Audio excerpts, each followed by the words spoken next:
Hi BookTube! It's been so long since we last chatted. I think the last time you saw my face, I was just getting ready to query my first round of agents. So there is so much that we have to catch up on in this video, so much to tell you about, so much life that has happened, and I can't wait to talk about it all with you.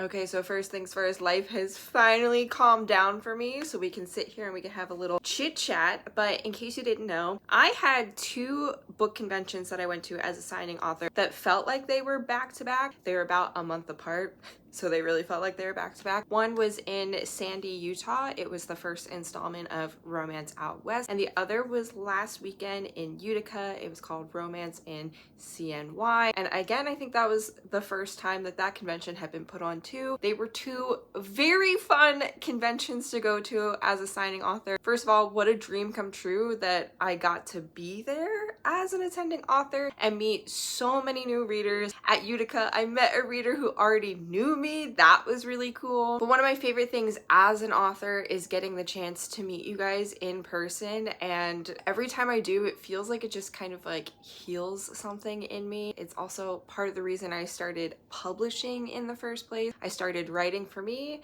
I started publishing for a wider audience, and getting the chance to meet you guys in person and talk about the things that you love about my books, the other books that you love, the authors that you rave about. Just getting a chance to yap with the girlies is my all-time favorite thing. So as you can imagine, the last month has been kind of hectic, kind of chaotic. And in the midst of all of that, I was querying agents at the same time. Am I crazy or am I crazy? I'm probably crazy. And if you've been following along any of my shorts, you probably know for the first month, all I was hearing was either crickets or rejection, and that was really tough. I've been at this writing thing for a couple of years now professionally as a hobby since I was a kid. So this is something that I've really been working hard at, really studying the craft of writing in the last few years to make myself a better writer, to make myself a more marketable writer, to find a wider audience. And as you probably know, I've shown up on social media almost every day for like the last 3 years. And so I've really been trying to make this career as an author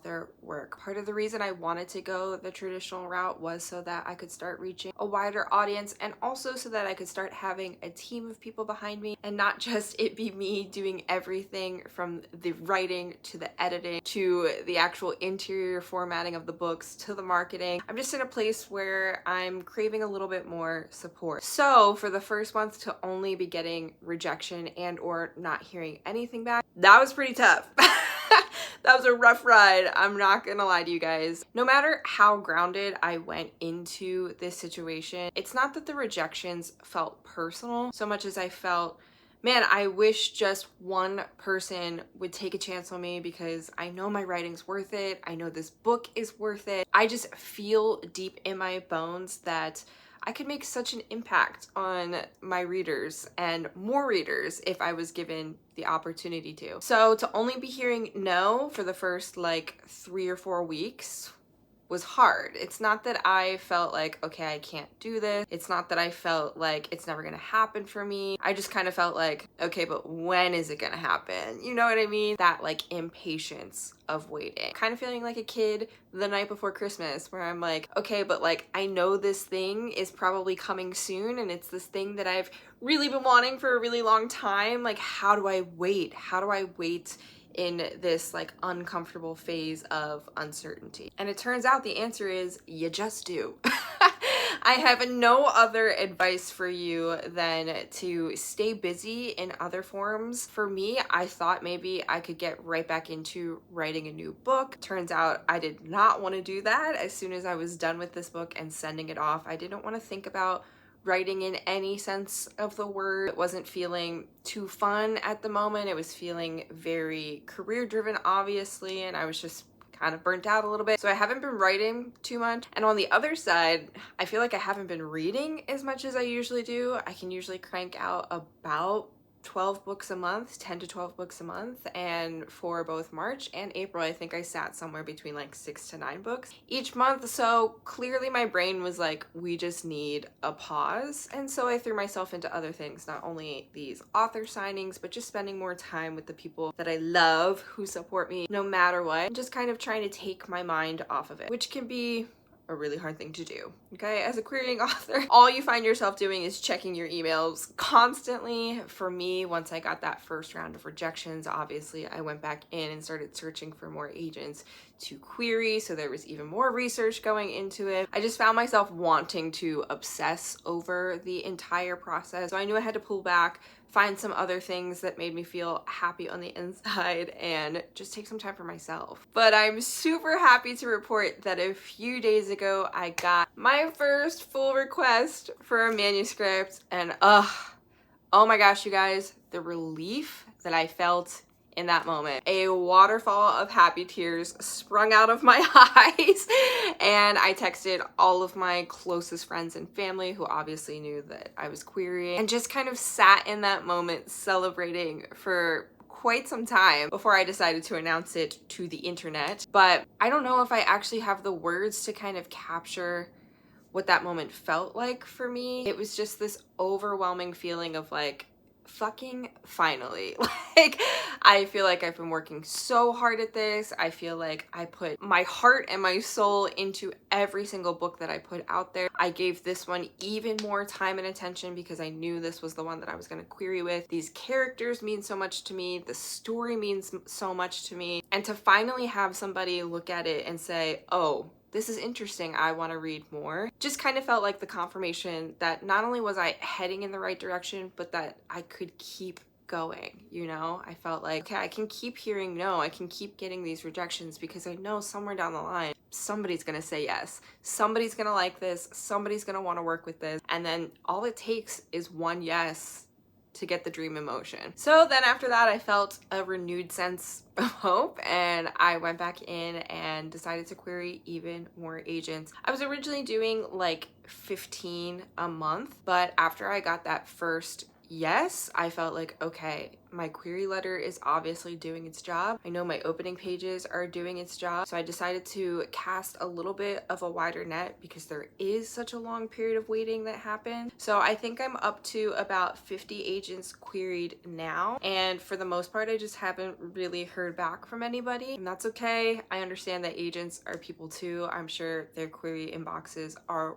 wild, but for me, I was like, okay, if I'm gonna have to wait, I might as well wait for everybody and not just like wait 3 months and then query another 15 and then wait 3 months and query another 15, now that I kind of feel like I know what I'm doing. So yeah, that's where we're at right now. We have one full request out, lots pending, and I think I've had about 15-ish rejections. I should have checked my stats before I started recording this video, but classic me, I did not. It's somewhere between 10 and 15 rejections, so at least 40 agents still have my query. And I'm just really excited to see where this journey takes me. Like I said, being at those 2 book conventions really made me feel like, okay, I want to get out into the world and I want to meet more readers in person. I like talking to you guys. And right now, I personally don't have the funds to keep going to book conventions. So if I had the backing of a publisher behind me and I wasn't paying for everything else in my book journey, I might have more money to start spending on going to more events, which is where I think my personality really shines. I really just love getting the chance to talk to you guys. It feels so effortless and so easy for me. I think because we're coming together over this shared love of books, which is a shared love of art, and you know I love to geek out on all different kinds of art. And honestly, I think the book community is one of the most warm and welcoming communities I've ever had the honor of being a part of. So it just makes it easy for me to want to keep getting out into the world and meeting you guys. So hopefully in the future, I will be doing more of that. I think that's really what sets my soul on fire a little bit and reminds me why I'm an author in the first place, which makes it easier to sit down and write more books. So that's it for right now. We're kind of just in this waiting period still, but I'm excited to see what happens and what comes of this querying journey, which, if you guys don't know, I'm querying a second chance romance inspired by Happy Place by Emily Henry. It has the vibes of Love, Rosie, where my female main character is a perfectionist influencer turned cafe owner who is forced to reunite with her free-spirited ex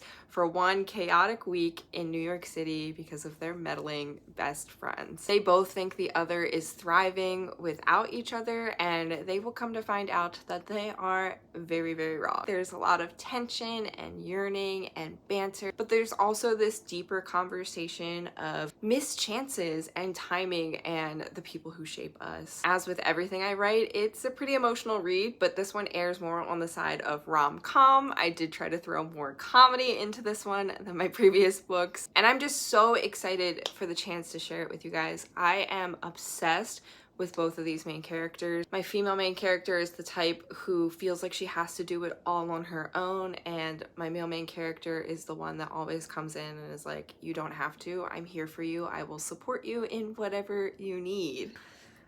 We love a man like that. And there's also a deeper conversation about what it means to chase your dreams, what you have to give up in order to do that, and what sacrifices we're willing to make, not only for ourselves, but for the people that we love. So yeah, I think it's a really great book. I'm hoping an agent thinks it's a really great book, and then I'm hoping a publisher thinks it's a really great book. So if it sounds like something you would read, please feel free to drop it in the comments and hype me up. It's always so important for me to keep my finger on the pulse of my readers and make sure I'm delivering you guys books that you actually want to read. So let me know what you think. But I think that's it for now. If you guys have any questions, whether it's about the querying process, the writing process, the publishing process, let me know. I am here to serve you guys and bring you whatever content it is that you would like to see from me. But other than that, thank you so much for being here. Having this community around me makes it so much easier to do the hard things like querying, like continuing to put out new books. And I just appreciate you guys for your love and your support always. Okay, that's it. I love you so much. Bye.